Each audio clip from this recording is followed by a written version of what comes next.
Greetings, guys. Welcome back to my channel. My name is Monette, and this is my channel, Evolve with Monette.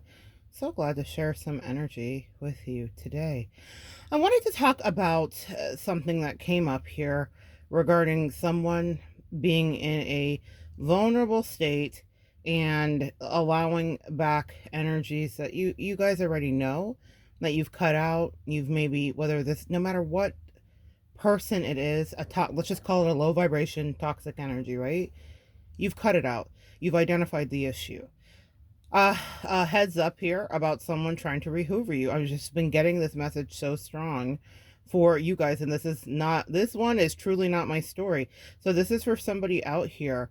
They're coming back to you, is what I'm hearing, because they are heartbroken, but it's not about you. And I'm not trying to hurt anybody's feelings. I know that at different points in our journey, we all have to reconcile with the treatment that we received in abusive relationships. And sometimes we would like to, because we are empathetic and kind and emotionally available, we would like to think that there was a modicum of that in the person that we chose, because we can't imagine that we would have really loved or cared for a monster, right? I have so been there, guys. I get it.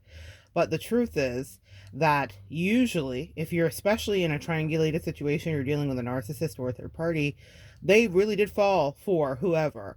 And that's their karma, or maybe that was their lesson, or whatever. I'm not going to try to make it so negative, but I want you to understand that if someone's coming back to you, they are doing this kind of shape shifting with their wounding and with their sorrow and pain. They are sad, yes, but it's because whatever situation they may have triangulated you for or left you for didn't work. That's where they were invested emotionally. I know that it's hard to think that. You think, I've invested so much time. This person surely must have had some emotional investment in me. Well, if you really look and you've been dealing with narcissistic abuse, you may realize that no, they didn't.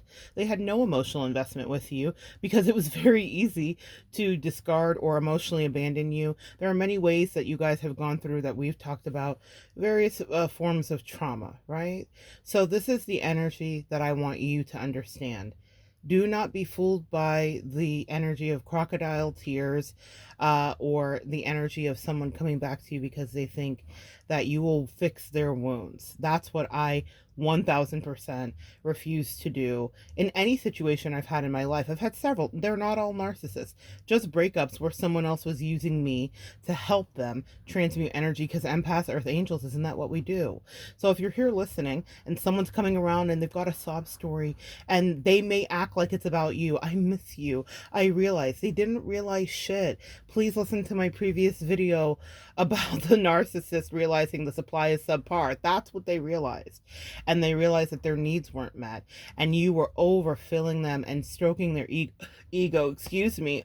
Oh God, I'm so repulsed at even the thought of the behavior that I exhibited when I was low vibrational and extremely codependent. And I just want to spare you of having those moments where you look back years later and think, cringe, cringe, cringe, because that's how I feel.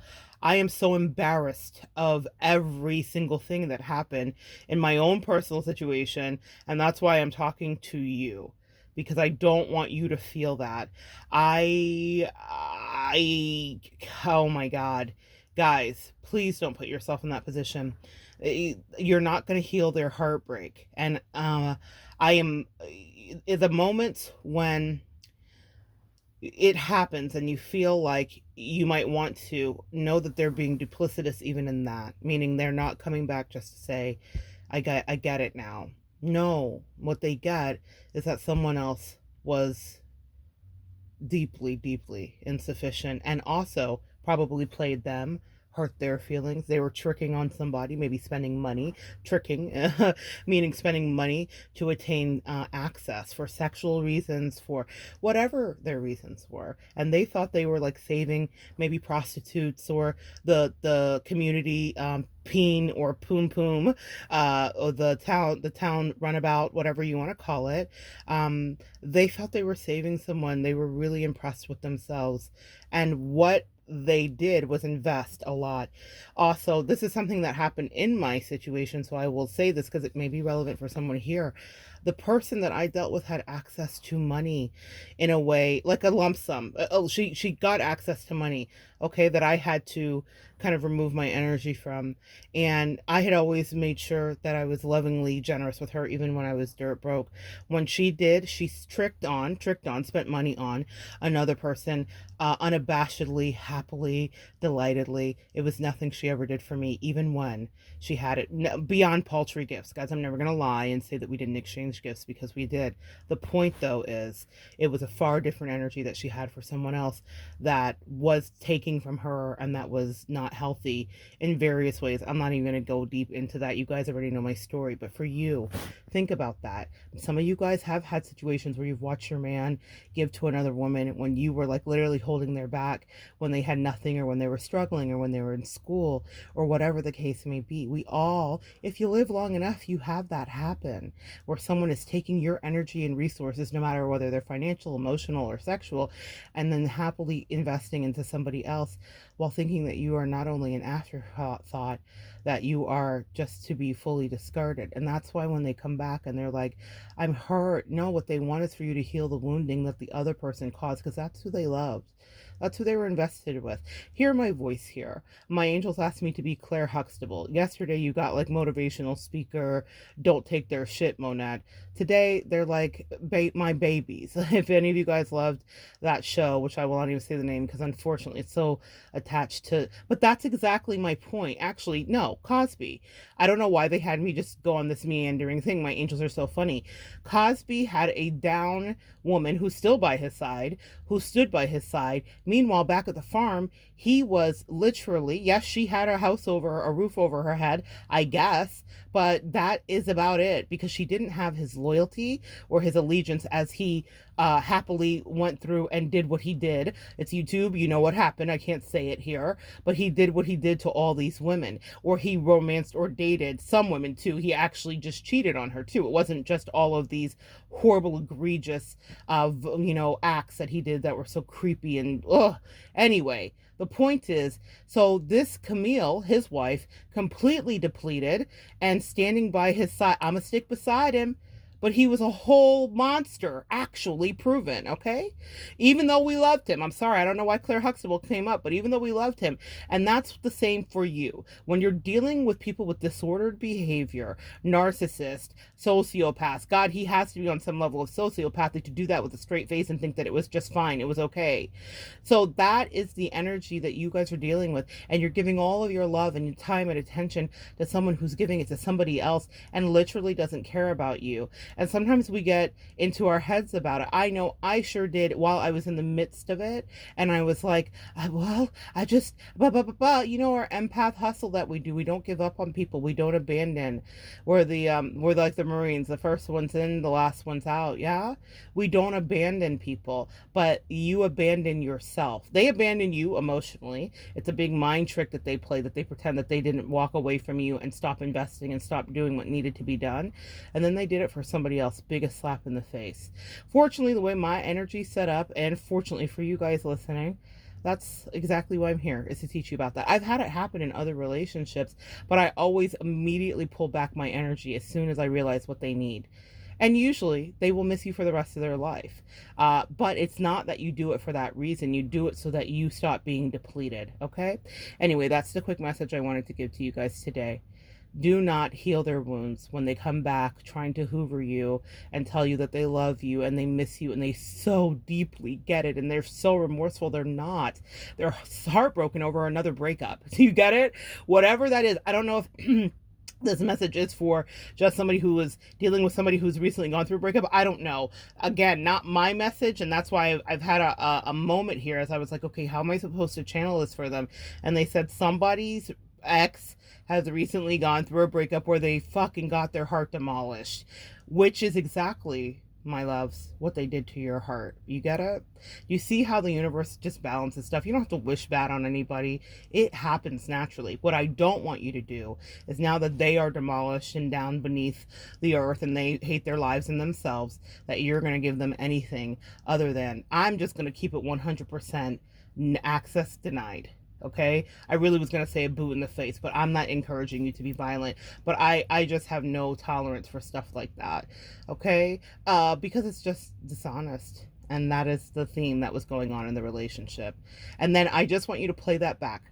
Someone else needs to hear this. They gave happily, willingly to someone else while never thinking that you deserve that. And let's go higher with the spiritual lesson. On some level, you didn't think you deserved it either, or it wouldn't have been reflected back to you in the physical. Everything that I went through personally with one of the most pernicious, vicious, and demonic narcs that I dealt with, insidious, I realized that the behavior that I allowed with her, especially in the last few years, was only a loudspeaker. It was a bullhorn from my internal child wounding and soul. Everything she did or didn't think about me when she made fun of me for everything from my weight to my hair to whatever, because she was insecure, or because she just wanted to and it's what society does, or because she was around someone else who wanted to make fun of me because she could never ever. Y'all, come on now. We know that with the people that they may triangulate us with, are they even, I don't even have to say it. You get what I'm saying. It just, I laugh every time I think about it. But that happened because those were things that I had thought about myself. I had felt not worthy. I had felt not lovable. I had felt all of these things. And even though I was getting my esteem and everything was changing, what happened was the universe said, let's just clean this up.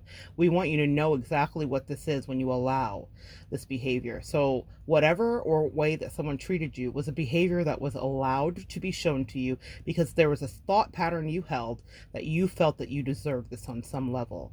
The way that I have managed to transmute this energy means that there has been an exposing of an abusive situation that was kept secret because that was what my abuser, groomed me for in her own way. And the words that I've said and the thought forms that I've heard back from people like you that have written me and talked to me about it, about your situations as well, are things that that person felt about themselves. Whether they realized it or not, they felt that they were a piece of shit. They felt that they were worthless, and so they behaved that way. You get it? And I also shared that energy in my own way.